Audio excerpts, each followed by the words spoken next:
कुछ सांसदों की टिकट काटेगी भाजपा तो कुछ के क्षेत्रों में हो सकता है फेरबदल। हैवीवेट सांसदों की टिकटों को लेकर संशय बरकरार।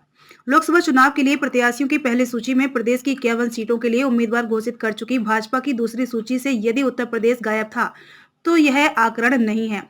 उत्तर प्रदेश में सहयोगियों समेत सभी 80 सीटें जीतने का लक्ष्य तय कर चुकी भाजपा प्रदेश की बची हुई 24 लोकसभा सीटों के लिए एक एक नाम पर गंभीरता से मंथन कर रही है। माना जा रहा है कि भाजपा बंधी हुई सीटों के लिए प्रत्याशी घोषित करते हुए कई सांसदों की टिकट काट सकती है, तो इक्का दुक्का सांसदों के लोकसभा क्षेत्र में बदलाव के भी आसार हैं। भाजपा को प्रदेश में लोकसभा चुनाव के पहले, दूसरे, पांचवें और सातवें चरण की 3-3, तीसरे व पांचवें चरण के 5-5 तथा चौथे चरण की 2 सीटों के लिए प्रत्याशी घोषित करने बाकी हैं। भाजपा ने बीती 2 मार्च को जारी की गई प्रत्याशियों की पहली सूची में 51 सीटों के उम्मीदवार घोषित किए थे। इसके अलावा पार्टी ने 5 सीटें सहयोगी दलों को दी हैं। इसमें बिजनौर व बागपत, रालोद, मीरठ, रॉबर्ट्सगंज अपना दल एस तथा घोसी सीट सुबह सपा को दी गई है। अब भाजपा को विशेष 24 सीटों पर प्रत्याशी घोषित करनी है। इन 24 सीटों में 19 भाजपा के कब्जे में है। 5 सीटों पर उसे वर्ष 2019 में हुए लोकसभा चुनाव में हार का सामना करना पड़ा था। हारी हुई 5 सीटों में रायबरेली, सहारनपुर, मुरादाबाद, मैनपुरी और गाजीपुर शामिल हैं। जीती हुई सीटों में से कुछ ऐसी हैं जिन पर भाजपा ने हैवीवेट सांसद हैं।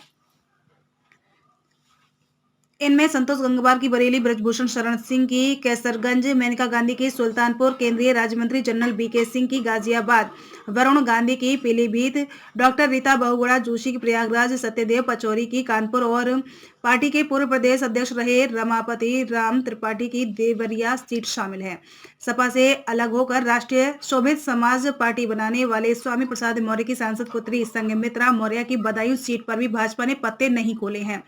माना जा रहा है कि ऐसी सीटों समेत कुछ अन्य सीटों पर भाजपा सिटिंग सांसदों के टिकट काट सकती है। बागपत सीट को रालोद को देने के बाद यहां से भाजपा के सांसद सत्यपाल सिंह को भाजपा कहां समायोजित करती है, इस पर भी निगाहें होंगी। इसके अलावा भाजपा को बाराबंकी सीट पर भी निर्णय करना है। इस सीट के वर्तमान सांसद उपेंद्र रावत को पार्टी की ओर से फिर से टिकट दिए जाने के बाद उनका एक आपत्तिजनक वीडियो वायरल हुआ था। रावत ने इंटरनेट मीडिया पर घोषणा की थी कि जब तक वह इस प्रकरण में निर्दोष साबित नहीं होते, वह चुनाव नहीं लड़ेंगे। इस सीट पर प्रत्याशी घोषित करना बाकी सहारनपुर, मेरठ, गाजियाबाद, अलीगढ़, हाथरस, मुरादाबाद, फिरोजाबाद, मैनपुरी, बदायूं, बरेली, पीलीभीत, कानपुर, रायबरेली, कौशाम्बी, बहराइच, कैसरगंज, सुल्तानपुर, फूलपुर, इलाहाबाद, मछली शहर, भदोही, देवरिया, बलिया और गाजीपुर।